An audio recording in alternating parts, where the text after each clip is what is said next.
नमस्कार, मैं हूं मनीष। स्वागत है आज आपका इस वीडियो में, जिसमें हम बात करेंगे फील्ड किंग के गोल्ड सीरीज रोटावेटर के बारे में। तो आइए शुरू करते हैं।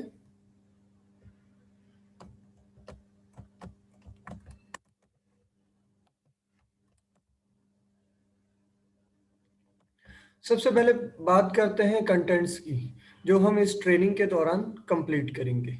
सबसे पहले हम प्रोडक्ट के बारे में जानेंगे, प्रोडक्ट के पार्ट के आइडेंटिफिकेशन करेंगे, गियरबॉक्स कैसे काम करता है ये जानेंगे, प्रोडक्ट की क्या क्या स्पेसिफिकेशन है वो जानेंगे। नेक्स्ट है कि सॉइल कौन सी सॉइल के लिए वो सुटेबल रहेगा। नेक्स्ट बात करते हैं कुछ फीचर्स हैं जो हमारे सेल्स पॉइंट ऑफ व्यू हैं, जैसे फीचर्स, एडवांटेज और बेनिफिट्स।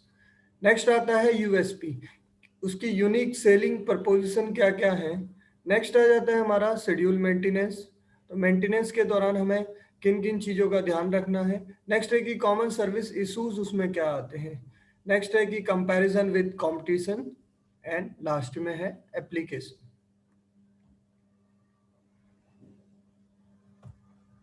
जैसा कि आप सभी को पता है कि रोटावेटर एक सेकेंडरी टिलेज इम्प्लीमेंट है, जिसको हम सेकेंडरी टिलेज के दौरान उपयोग में लेकर आते हैं, जिसमें हमें डेप्थ 5 से 7 इंचेस तक की मिलती है। और अगर मैं बात करूं कि एक रोटावेटर क्या क्या काम करता है, तो वह पहले सॉइल को कट करता है, मिक्स करता है, पुल्वराइजेशन करता है और सरफेस को प्लेन करने का काम करता है, जिससे हमें एक प्रॉपर सीड बेड तैयार मिलता है।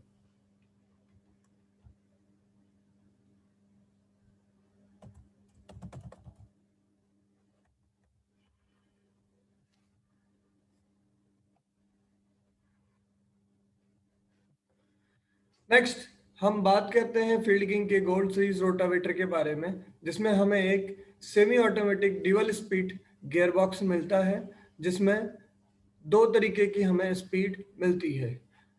स्पीड में लो स्पीड में हमें 170 रोटर आरपीएम मिलता है और हायर स्पीड में हमें 190 रोटर आरपीएम मिलता है। अगर हम पुराने रोटावेटर के मुकाबले देखें तो ये एक तरीके की एडवांस टेक्नोलॉजी है, जो किसी भी कंपटीशन के पास में उपलब्ध नहीं है। फील्ड की ही केवल इस तरीके के रोटावेटर का निर्माण करता है। नेक्स्ट हम देखते हैं इसमें जो साइड गियर असेंबली यहाँ पे लगती है, वो सारे ही गियर ऑयल में डिप रहते हैं, इसमें कोई चेन मैकेनिज्म नहीं है। अगर डेप्थ की बात करें तो इसमें हमें 7 इंचेस तक की डेप्थ मिल जाती है। और जो इसमें आप स्प्रिंग असेंबली देख रहे हैं, ये हमें 7 फीट तक हमें ये दो स्प्रिंग असेंबली मिलती है। और अगर हम 7 फीट से ऊपर का रोटावेटर परचेज करते हैं तो हमें 4 स्प्रिंग असेंबली 8 फीट के रोटावेटर से ऊपर मिलती हैं, जो कि हमें एक परफेक्ट लेवल सीट बेल्ट प्रदान करने में मदद करती है। अगर हम अदर गियर बॉक्स के मुकाबले देखें तो उसमें जब हम लोग गियर चेंज करने की कोशिश करते हैं तो वो बहुत ज़्यादा टाइम कंज्यूमिंग प्रोसेस रहती है। उसके दौरान हमें लेबर के चार्जेस भी देने पड़ते हैं, सील हमारी डैमेज हो जाती है, कई बार ऑयल भी खराब हो जाता है। तो उस कंडीशन में हमें काफ़ी ज़्यादा कॉस्ट, चाहे वो मैन पावर कॉस्ट हो चाहे मटेरियल कॉस्ट हो, सभी कॉस्ट हम कस्टमर को लगानी पड़ती है। तो उन सभी के जो प्रॉब्लम आ रही थी, जो इतना ज़्यादा कॉस्ट कस्टमर का वेस्ट हो रहा था, तो उन सभी को हमने एक तरीके से कम करने के लिए गोल्ड सीरीज का रोटावेटर मार्केट में लेके आए हैं, और जिसका हमें कस्टमर के द्वारा बहुत अच्छा रिस्पॉन्स अभी तक मिल भी रहा है।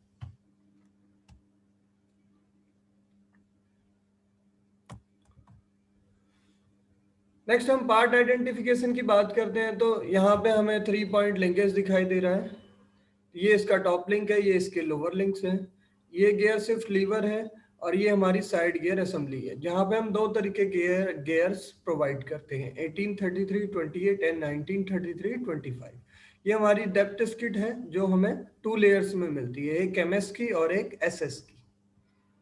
पार्किंग स्टैंड की बात करें तो पार्किंग स्टैंड हमें जिस अवस्था में रोटावेटर हमारा कार्य नहीं कर रहा होता है, तो उस अवस्था में उसको एक तरीके से स्टैंड रखने के लिए हम लोग इसका उपयोग करते हैं।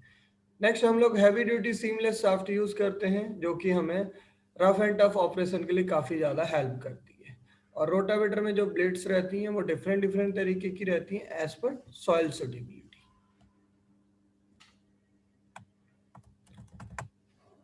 नेक्स्ट बात करते हैं क्राउन पिनियन की। तो गोल्ड सीरीज में जो हमें क्राउन पिनियन मिलता है वो 13 और 25 का मिलता है। जो हमारा पिनियन रहता है वो 13 का रहता है और जो हमारा क्राउन रहता है वो 25 गियर्स का रहता है।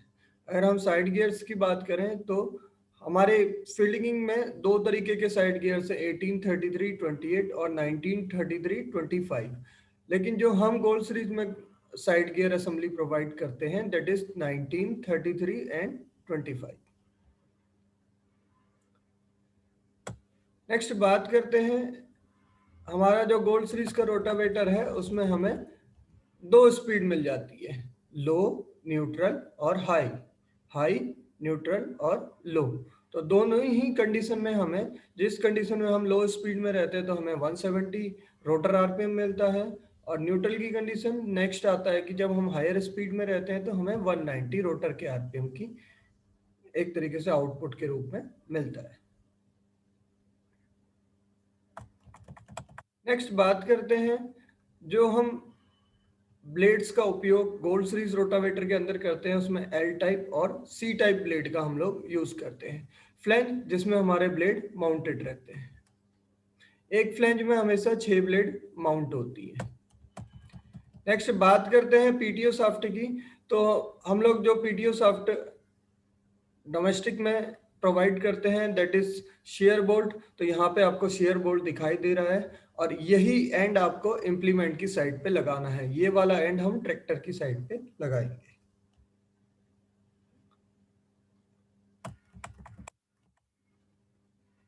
नेक्स्ट आ जाता है, अगर हम लोग ट्रेलिंग बोर्ड की बात करेंगे तो ये हमारा ट्रेलिंग बोर्ड है और इसमें जो ये दो स्प्रिंग असेंबली लगी हुई है ये इसको कंप्रेस करके रखती हैं ताकि हमें एक परफेक्ट लेवल्ड सीट बेड प्रदान करें। नेक्स्ट हम बात करते हैं रोटावेटर के पार्ट्स आइडेंटिफिकेशन। तो साइड स्टैंड जो हमें पार्किंग करने में मदद करता है, साइड डिस्क जो हमें ऐसी जगह पे जहाँ पे हमने टिलेज या टिलेज के दौरान हम ट्रैक्टर को नहीं लेके जा पाते हैं, जो मेड़ के नज़दीक का एरिया रहता है, तो वहाँ पे टिलेज करने के लिए अदर जैसे जो वीड स्ट्रॉ और अदर चीज़ें रहती हैं तो उनको कट करने के लिए, और जो साइड डिस्क बेसिकली और मार्किंग का काम भी एक तरीके से करती है।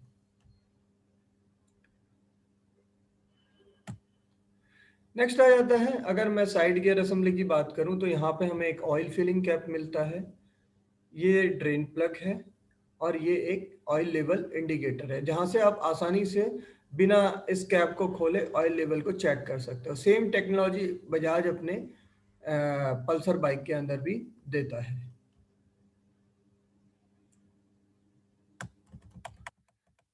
नेक्स्ट बात करते हैं गियर बॉक्स असेंबली की वर्किंग की।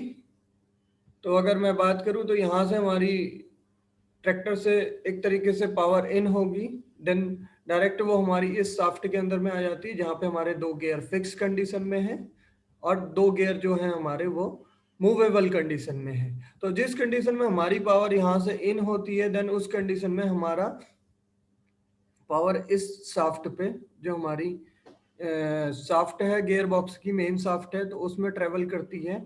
देन हम लोग लीवर की सहायता से इस गियर को इस गियर के साथ अगर मैच करेंगे तो उस कंडीशन में हमें एक पर्टिकुलर स्पीड मिलेगी। सपोज जैसे अगर हम इस गियर को इस गियर के साथ मैच करते हैं जो हमारा हो सकता है कि 16 और 20 को अगर हम आपस में मैच कर रहे हैं देन उस कंडीशन में हमें 170 आरपीएम मिलता है। लेकिन जब जिस कंडीशन में हम 17 और 19 को मैच करते हैं तो उस कंडीशन में हमें 190 आरपीएम मिलता है और पावर हमारी ट्रैक्टर से इस डायरेक्शन में आएगी देन इस डायरेक्शन में वापस जाएगी। जब इस डायरेक्शन में वापस जाती है तो यहाँ पे हमारी पिनियन शाफ्ट है जो पिनियन से कनेक्ट है। पिनियन कनेक्ट रहता है हमारे क्राउन के साथ में, क्राउन के साथ में हमारी एक हाफ शाफ्ट कनेक्ट रहती है, देन हाफ शाफ्ट हमारी साइड गियर असेंबली के साथ में कनेक्ट रहती है।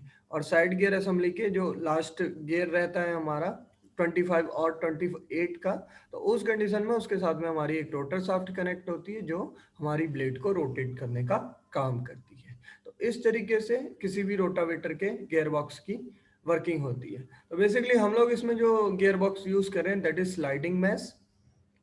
तो स्लाइडिंग मैश गियर बॉक्स में हमें गियर को स्लाइड करना पड़ता है और उस कंडीशन में हमें उसको दूसरे गियर के साथ एंगेज करना पड़ता है। जिस कंडीशन में वो एंगेज हो जाते हैं उस कंडीशन में सेम गियर रेशियो के हिसाब से हमारी पावर आगे की तरफ ट्रांसमिट होने लगती है।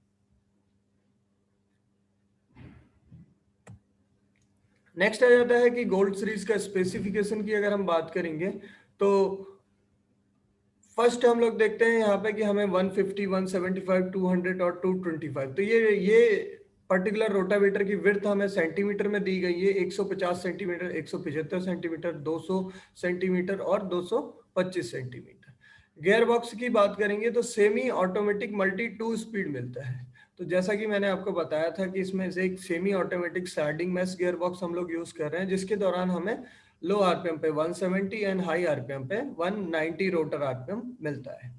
साइड ट्रांसमिशन, जैसा कि मैंने बताया था कि इसमें गियर ड्राइव है, चेन ड्राइव हम लोग इसमें नहीं यूज करते हैं। टाइप और ब्लेड की बात करेंगे, एल और सी टाइप का ब्लेड हम लोग इसमें यूज करते हैं। नंबर ऑफ फ्लैंजेस की बात करेंगे तो एक फ्लैंज पे 6 ब्लेड माउंट होती है, तो यहाँ पे 6 फ्लैंज है, तो दैट इज 36 ब्लेड। सपोज अगर देयर इज 9 फ्लैंजेस तो यहाँ पे 54 ब्लेड्स हमें मिलेंगी।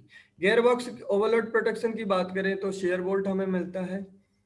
रोटरी आरपीएम की बात करें तो लो आरपीएम में हमें 170 आरपीएम और हाई स्पीड में हमें 190 रोटर आरपीएम मिलता है। वेट की बात करेंगे तो जैसे जैसे प्रोडक्ट की विड्थ इंक्रीज होते जाती है वैसे वैसे वेट इंक्रीज होता जाता है।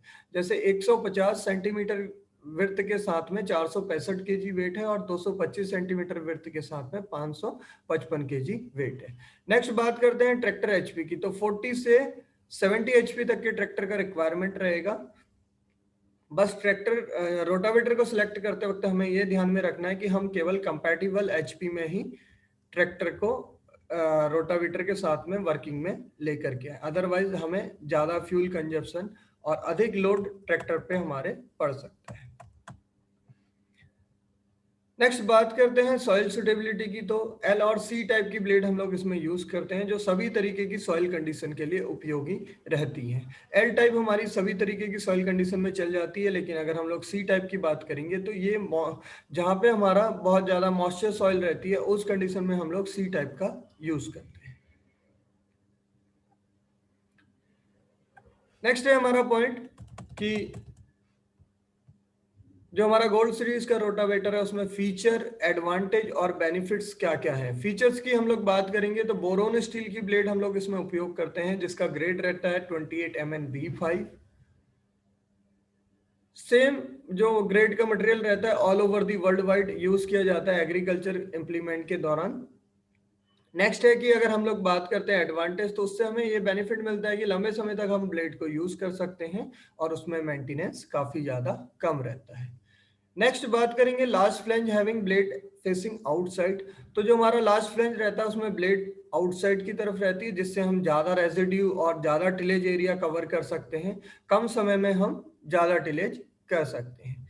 थर्ड पॉइंट आता है हेलिकल अरेंजमेंट ऑफ ब्लेड, तो बेसिकली जो हम लोग ब्लेड माउंट करते हैं रोटावेटर के ऊपर तो वो हम हेलिकल अरेंजमेंट में माउंट करते हैं। तो जो हमारी एक तरीके की जो मैं बात करूंगा कि जो डिस्क हमारी लगी हुई है वहां पे जिस पे हमारी ब्लेड माउंट होगी, जो हमारा फ्लैंज है तो उस पर्टिकुलर फ्लैंज में हम लोग जो ब्लेड को माउंट करेंगे वो हेलिकल तरीके से करेंगे। हेलिकल के तरीके से ब्लेड को माउंट करने से बेनिफिट क्या रहता है, एक तो पुल्वराइजेशन अच्छा होता है, ट्रैक्टर पे लोड कम पड़ता है और एट ए वन टाइम सॉइल के कॉन्टेक्ट में 1.5 ब्लेड आती है, जिसकी वजह से क्या होता है कि फ्यूल कंजप्शन कम होता है और हमारे समय की बचत और होती है।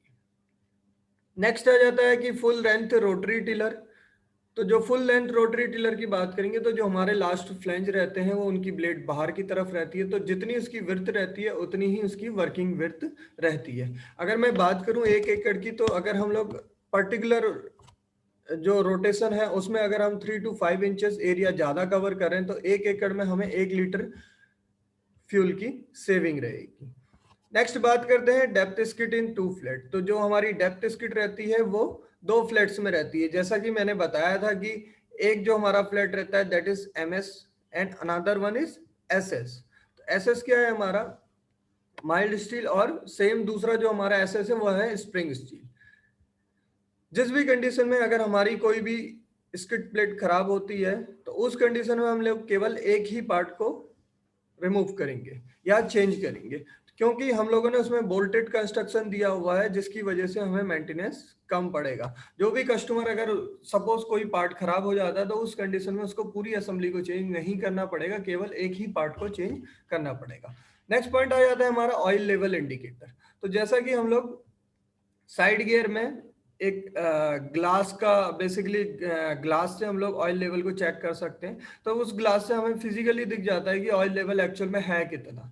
तो उससे पर्टिकुलर क्या रहता है कि जो फार्मर्स रहते हैं गेज से चेक नहीं कर पाते हैं, तो उस कंडीशन में हम लोगों ने उसको एक ग्लास शेप का ऑयल लेवल इंडिकेटर दिया हुआ है, जिसमें वो आसानी से विजिबली चेक कर सकता है जिस दौरान वो एक फ्लैट सरफेस के ऊपर रखा हो, जिसकी वजह से ब्रेकडाउन भी कम होंगे और जो मेंटेनेंस कॉस्ट है वो भी कम आएगी।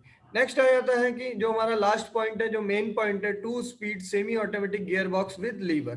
तो बेसिकली ये टेक्नोलॉजी केवल फील्ड किंग प्रोवाइड करता है, किसी भी कंपटीशन के पास में ये टेक्नोलॉजी उपलब्ध नहीं है। नेक्स्ट आ जाता है कि ये एक टाइम सेविंग प्रोसेस है और एक कॉस्ट सेविंग प्रोसेस है। तो अगर आप इसका यूज करते हैं तो आपको बहुत ज्यादा बेनिफिट मिलता है, और एक तरीके से हम बोल सकते हैं कि ये वैल्यू फॉर मनी प्रोडक्ट है किसी भी फार्मा के लिए। नेक्स्ट यूएसपी की बात करते हैं, तो semi automatic dual speed gear box जो हमें इसमें मिलता है, और उसमें हमें दो डिफरेंट आरपीएम मिलते हैं, एक लो, न्यूट्रल और हाई। लो स्पीड में हमें 170 रोटर आरपीएम मिलता है और हाई स्पीड में 190 रोटर आरपीएम। नेक्स्ट बात करते हैं अगर साइड गियर की, तो हमें जो इसमें साइड गियर्स प्रोवाइड होते हैं दैट इज 19, 33, 25। तो इसमें जो ये 19, 33, 25 है, ये है कि इसमें नंबर ऑफ टीथ्स 19, 33 और 25 है, जो कि हमारी पावर को ट्रांसमिट करता है हाफ शाफ्ट से थ्रू रोटर शाफ्ट तक। जैसा कि मैंने आपको फीचर्स में बताया था, तो सेम चीज यहाँ पे भी है कि हमारे जो लास्ट फ्लैंज है उसमें ब्लेड हमारी बाहर की तरफ है दोनों कॉर्नर्स पे, जबकि कॉम्पिटिशन में ऐसा नहीं होता है। तो उसकी वजह से हम 3 to 5 inches area particular rotation में ज्यादा कवर कर पाते हैं, जिसकी वजह से हम 1 एकड़ में 1 लीटर फ्यूल की सेविंग आसानी से कर लेते हैं। नेक्स्ट बात करते हैं, तो अगर हेलिकल अरेंजमेंट की हम लोग बात कर रहे थे, तो हमारी ब्लेड इस तरीके से इस डायरेक्शन में लगी हुई रहती हैं। ये हमारा फ्लैंज है, ये हमारी ब्लेड है और ये हमारा रोटर शाफ्ट है। तो जिस दौरान हमारी ये ब्लेड सॉइल के कांटेक्ट में आती है, तो एट ए वन टाइम 1.5 ब्लेड सॉइल के कांटेक्ट में आती है, जिसकी वजह से क्या होता है, ट्रैक्टर पे लोड कम पड़ता है, फ्यूल कंजप्शन कम होता है और जो ट्रैक्टर के इंजन की लाइफ है वो इंक्रीज होती है। नेक्स्ट बात करेंगे, जो हम लोग ये रोटर शाफ्ट यूज करते हैं दैट इज सीमलेस शाफ्ट। इसमें कोई भी जोड़ नहीं है, कोई भी वेल्डिंग पॉइंट नहीं है, किसी भी तरीके से हमने यहाँ पे कोई भी पार्ट को आपस में एक तरीके से मैच नहीं किया हुआ है। तो ये एक सिंगल सीमलेस शाफ्ट है जो हम काफी ज्यादा स्ट्रेंथ के साथ प्रोवाइड करते हैं, ड्यूरेबल रहती है, लंबे समय तक आप आसानी से यूज कर सकते हो, इसमें कोई भी वाइब्रेशन के इशू नहीं आते हैं, और इसको रोटेट करने के लिए लो पावर का रिक्वायरमेंट रहता है। अगर मैं डिस्टेंस की बात करूं, तो एक फ्लैंज से दूसरे फ्लैंज की डिस्टेंस जो रहती है 25.4 सेंटीमीटर। अगर मैं बात करूं एल शेप में, तो एल शेप में हमें पर्टिकुलर ब्लेड को लगाने के लिए 10 इंचेस की स्पेस की रिक्वायरमेंट रहती है, और अगर सी शेप की बात करूं तो 7.5 इंचेस रहती है। तो ऐसी अगर हम जे टाइप में जाएंगे तो 5 इंचेस की हमें रिक्वायरमेंट रहेगी, तो वहां पे पर्टिकुलर फ्लैंज हम लोग इंक्रीज कर सकते हैं।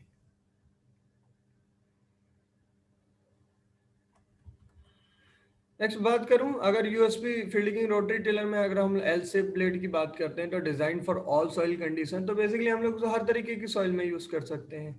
सी शेप की बात करेंगे तो हम लोग उसको वेट लैंड, जहाँ पे गीली मिट्टी रहती है, वहां पे हम लोग उसको आसानी से यूज कर सकते हैं।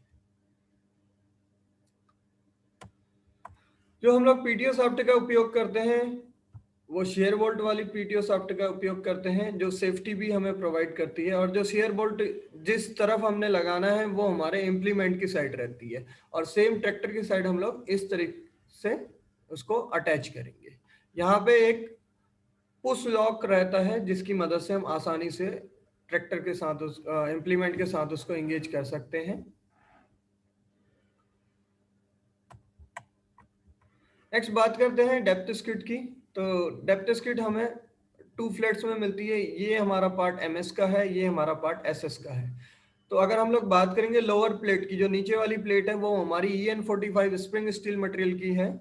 और दूसरा क्या रहता है कि हमारा जो डेप्थ स्किड है, एक तो सेफ्टी पर्पस के लिए रहता है कि ये गियरबॉक्स की सेफ्टी करेगा, दूसरा ये हमारा डेप्थ कंट्रोल में भी हेल्प करता है। यहाँ पे हमें नंबर ऑफ स्लॉट्स दिख रहे हैं, तो दोनों साइड से सेम स्लॉट्स में हमें पर्टिकुलर डेप्थ इसको एंगेज करके रखना होगा, तो उससे हमें आसानी से प्रॉपर डेप्थ मिल जाती है।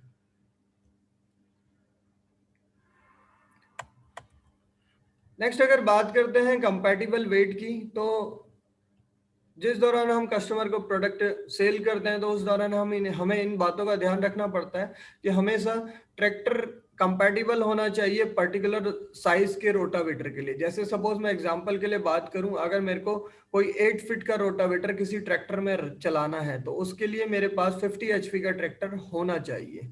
अगर मैं कम एचपी के ट्रैक्टर में हायर एचपी का रोटावेटर रन करता हूं तो उससे फ्यूल कंजप्शन भी बढ़ेगा और ट्रैक्टर के इंजन की लाइफ भी कम होगी। तो इस दौरान मुझे इन बातों का ध्यान रखना है कि जब भी मैं किसी भी कस्टमर को रोटावेटर सेल करता हूं तो उसको कंपैटिबल एचपी का ही मैं रोटावेटर प्रोवाइड करूंगा। नेक्स्ट बात करते हैं सीट मटेरियल की।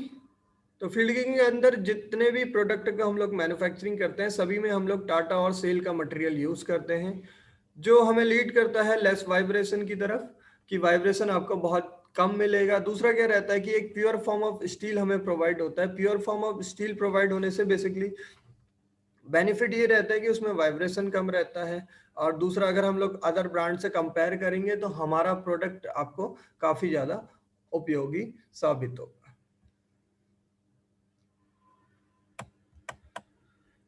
जो हमारे लोअर लिंक्स रहते हैं वो बेसिकली हम लोग EN9 कास्टिंग प्रोसेस से बेसिकली इसको मैन्युफैक्चर करते हैं, जो काफ़ी ज़्यादा हैवी ड्यूटी लोड कंडीशन में हम लोग इसको आसानी से यूज़ कर सकते हैं, जिसकी वजह से इसमें कोई ब्रेकेज के इशू नहीं आते हैं। हम आसानी से ट्रैक्टर को इसमें इंगेज और डिसंगेज कर सकते हैं, एक तरीके से अटैच और रिमूव आसानी से कर सकते हैं।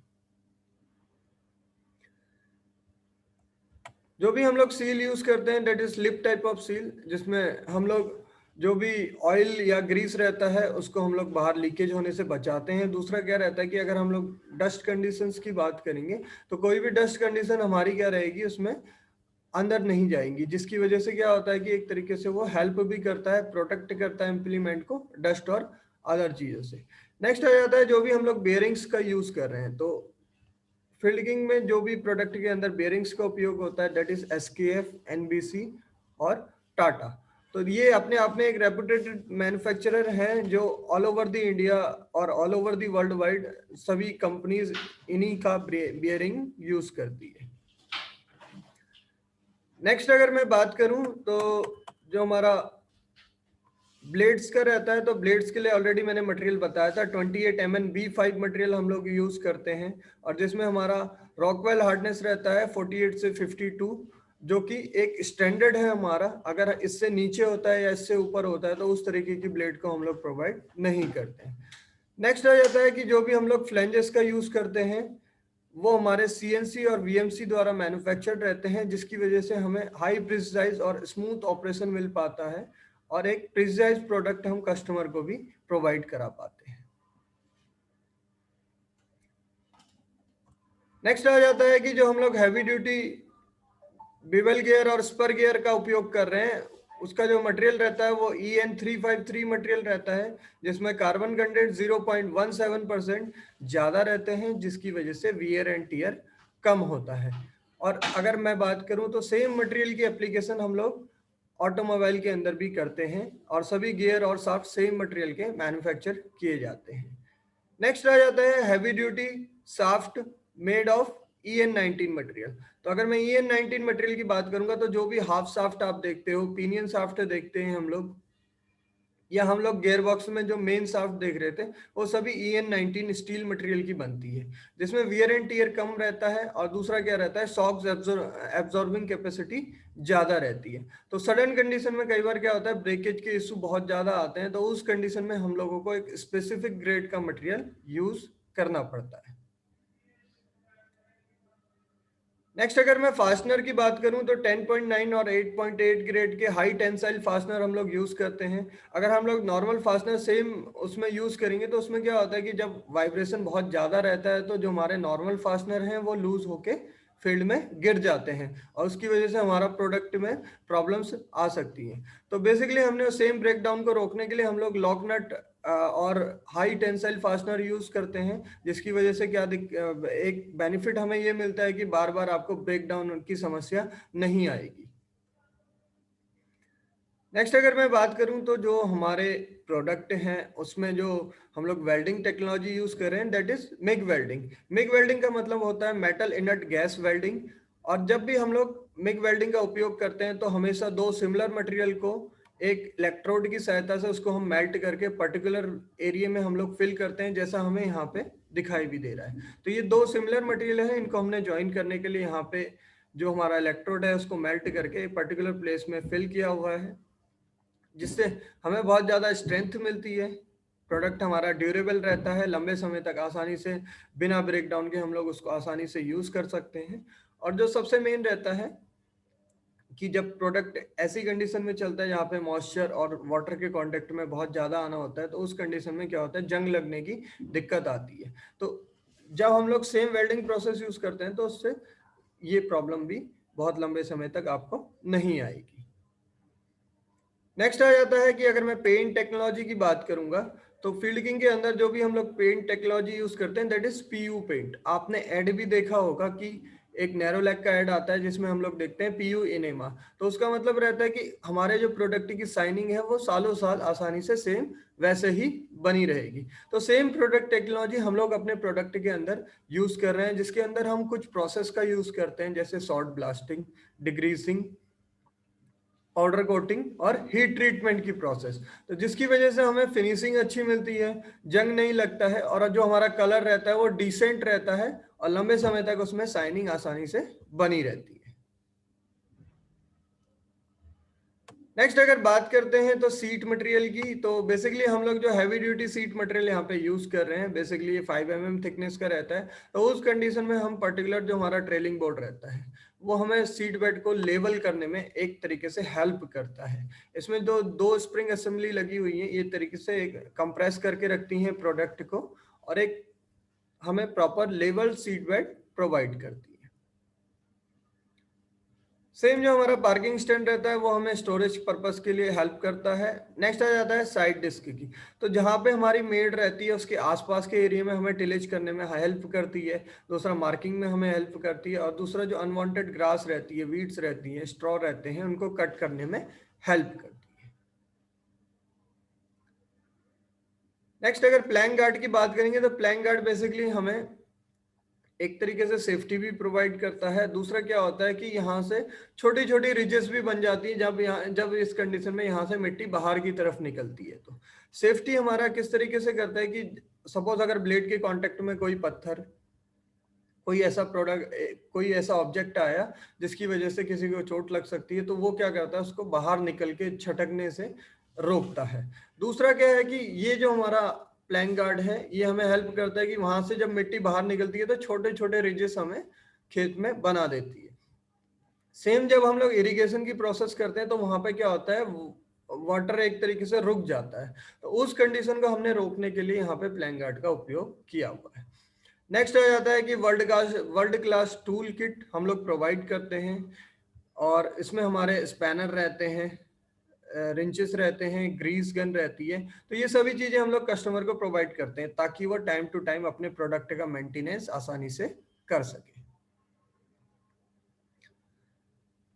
अगर मैं बेसिक सर्विस शेड्यूल की बात करूं तो जो रोटावेटर का जो सर्विस शेड्यूल रहता है कि हर 8 घंटे में हमें ग्रेसिंग करनी है, हर 50 घंटे में हमें ऑयल का लेवल चेक करना है, हर 200 घंटे में हमें ऑयल को चेंज करना है और रिप्लेस करना है।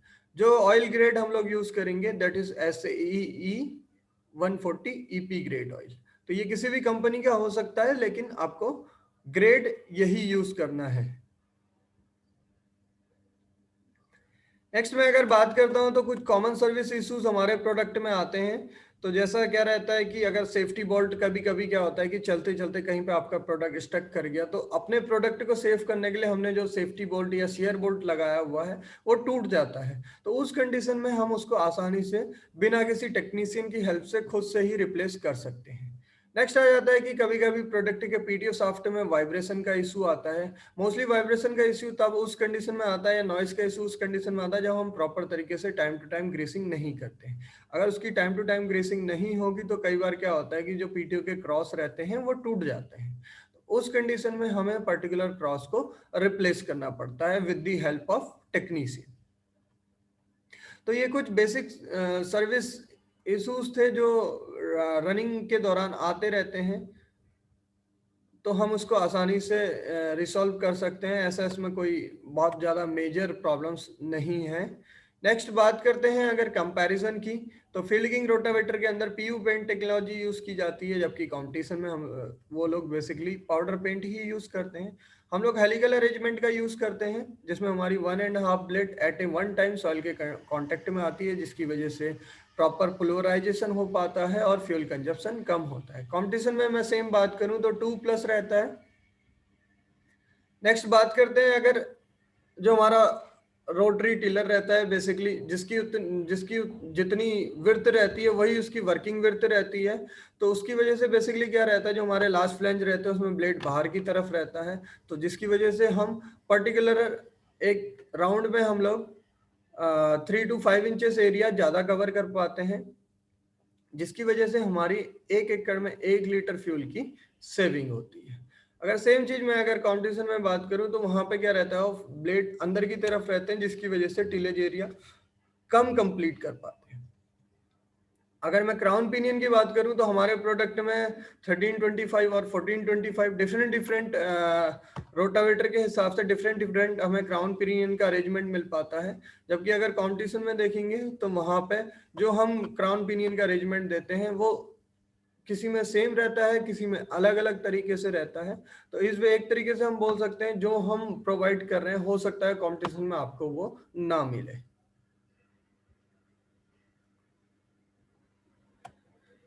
नेक्स्ट बात करते हैं अगर रोटावेटर के एप्लीकेशन की। तो एप्लीकेशन की अगर हम लोग बात करेंगे तो बेसिकली सबसे पहले हम लोग जो भी हमारा स्ट्रॉ वीड्स कुछ भी रहेगा तो उसको कट करने के लिए बेसिकली हम लोग यूज कर सकते हैं। पैडी में हम लोग उसको यूज कर सकते हैं।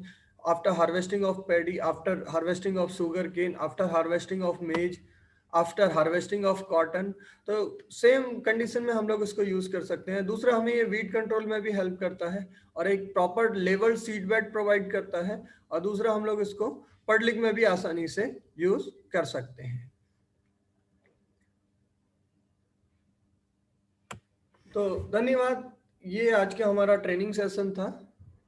आशा करता हूं कि आपको सही तरीके से समझ में आया होगा। मिलते हैं अगली वीडियो के साथ में, तो जिसमें हम अपने अगले प्रोडक्ट के बारे में डिस्कस करेंगे।